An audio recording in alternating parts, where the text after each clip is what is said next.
சபையில் நீ என்றும் தேவை தேவை.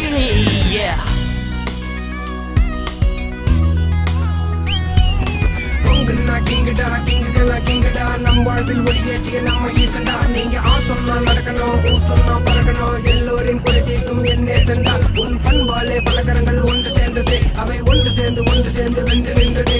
உன் குரலின் எதிரொலியாய் நாங்கள் இருப்போம், நம் கொங்கு நாட்டின் குறைகள் தீர்க்க புதிதாய் பிறப்போம்.